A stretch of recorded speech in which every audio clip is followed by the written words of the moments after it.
With the custom fabricated transmission tunnel now complete, we're going to continue working front to back, focusing on the floor assembly, and move on to the Detroit Speed QUADRALink installation.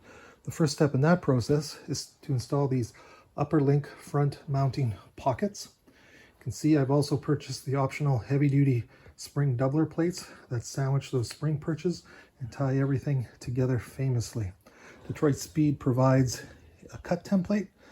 Let's lay out the template, mark the openings, and start cutting. The link mounting pocket lines up with the seatbelt bolt. I'd like to say that this pocket fits snug on the floor pan, but it doesn't. So I mean, there's so much variation in these pans and whatnot. So there'll be some metal shaping and bolting down to get that a snug fit to weld, but we're getting ahead of ourselves. I've cut the template out and laid it in place.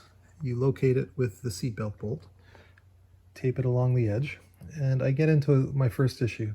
The template doesn't sit flush on that inside corner. So I wanted to lay the template onto the mounting pocket to see what kind of tolerances I had. The inside dimension of the pocket itself is 2.5 and the template 2 3/4.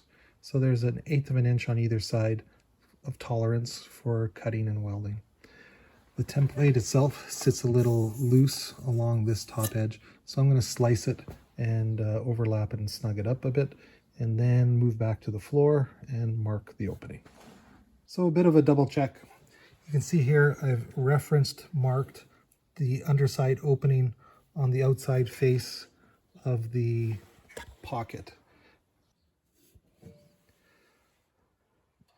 So you see I extended those openings from the template to the outside, then I cross-referenced the opening on here and transferred around to the inside so that when I had it in place I could validate that indeed the opening and the template and everything is perfect. So I'm happy with the cutout. My cut line is marked with tape. The outer white line is where I need to strip the E-coat off. That area gets sandwiched between the pocket and the floor. I'm going to move over to the passenger side, repeat this, and prep for cutting. Okay, you can see here the upper link front mounting pockets. The cut lines are fully marked and I'm about to start. But what I've done, because the floor assembly isn't welded and it's out of the car, I'm going to take advantage of that fact, and I've put a block of wood up under between the frame rail and the floor pan so that I can make these cuts clean without tying into the frame rails. They do cut into the lip of the frame rail. I'm going to do it in an incremental fashion.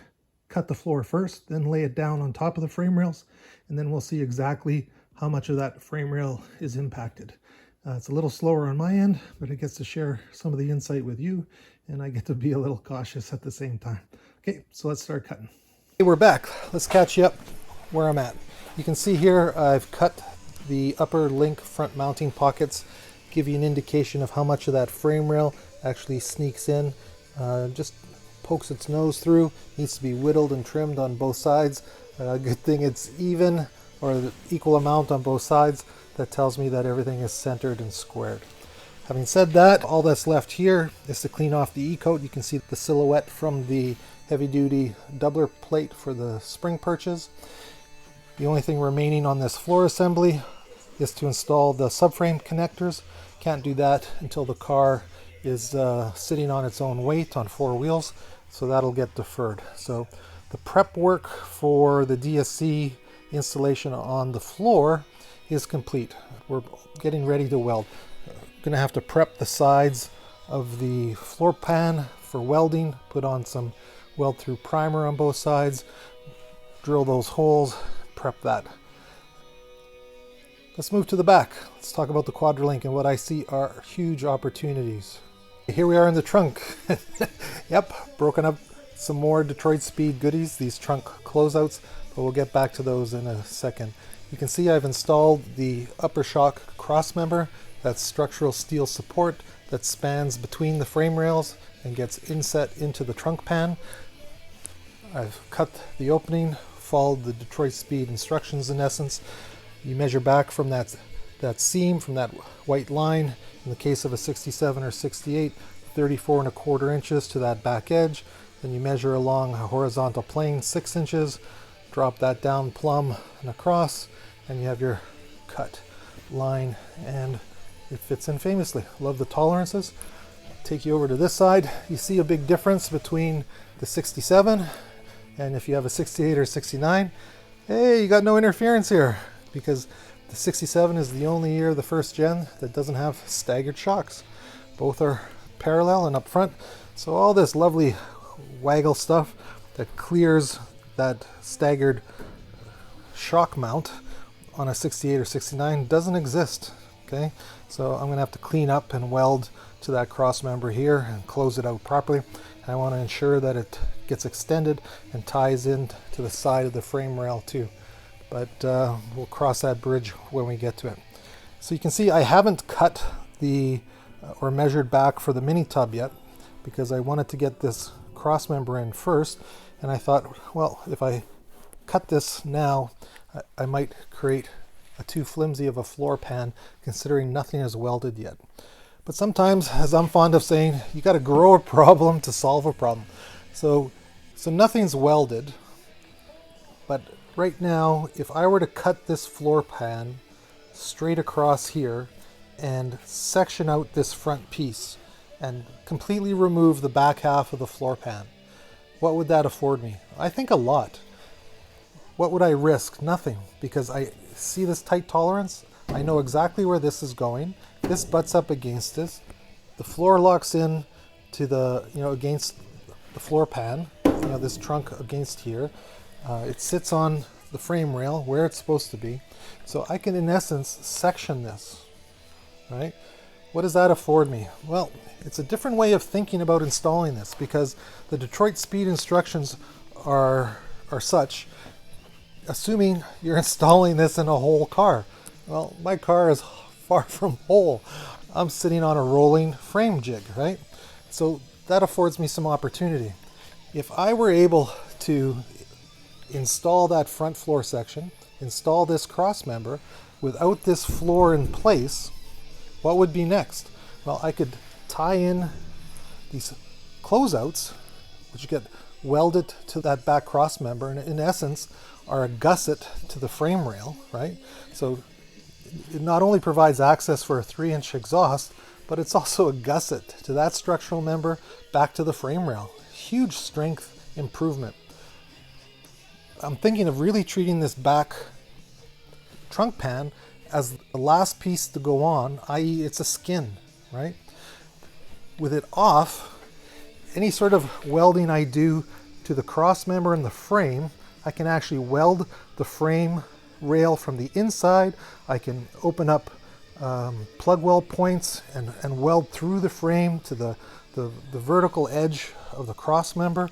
I can prep those welds, seal them.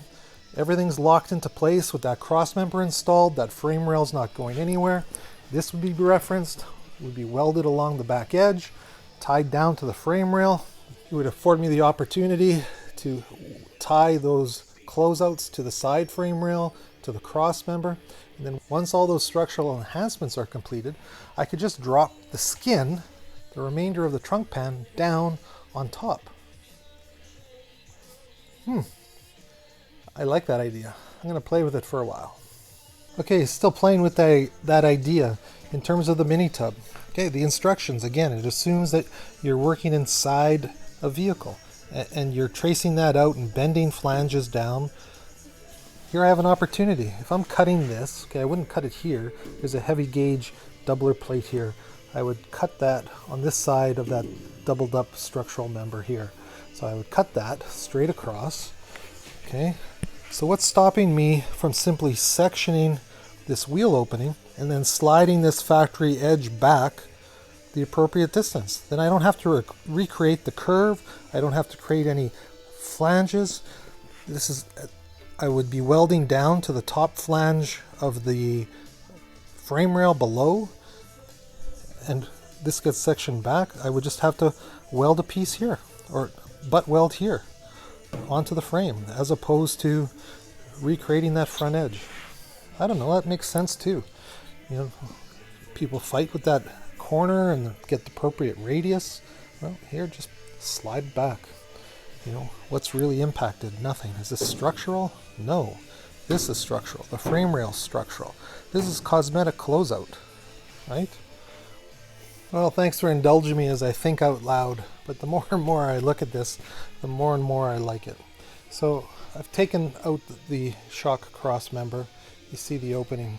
So I've actually laid out a cut line on this side of that thickened edge brace, right? So if I cut that there and did the same, this whole front section would be independent of the trunk pan, okay? From here to here, that wheel opening, you know, even if I cut it along this edge, big whoop, what's left? I have a little section here. Well, that's going to get welded down to the closeout anyways, right? So this little wedge is the material. It's a filler panel, right? This is the structure. This gets tied into the frame rail in the crossmember box. So even by sectioning it, it frees me up in order to whittle that down and get it sitting flush on top of that once all that's in, right? It allows me to simply replicate that, drop it in. Like it so far. Okay. So even where I cut this is pretty immaterial. That trunk pan at the back doesn't get welded to anything, and that'll be cut out. So the only part of the floor trunk pan that welds to the cross member is between the two closeouts. And then everything else, this becomes the integral piece. So weld the integral piece to the integral piece to the integral piece. I have two frame rails that tie in to a cross member that are gusseted with a closeout. I could do all that as I shake the camera to make a point. I could do all that without the skin on. The skin is just cosmetic. Keeps the rain out, keeps the water out, right? It's the structure we're concerned about. I like that idea. I'm going off script, DSE. Thinking outside the box. I think that just makes too much frickin' sense. Well, this has just got interesting. Okay, I think that's exactly what I'm going to do. I don't have the trunk pan referenced, i.e. clecoed or screwed down to the frame rail yet, so I need to do that before I set it free. So in order to ensure that I have the proper locations and tolerances, the best bet is to roll the assembly back under the car. I want to line up my new tunnel in there anyways. This way, by tying the jig together, I'll be able to make sure and reference these frame rails, screw them down one last time, screw the pan down, screw the tail panel down to the frame rail, set those. Now I can see on the inside and make sure the frame rail is centered even on my opening.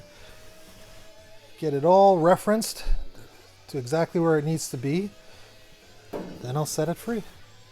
And then I'll concentrate on the structural cross member, the structural closeout tied into the frame rail, dress the inside of those welds in the frame rail, and then put the skin on when I'm ready for it.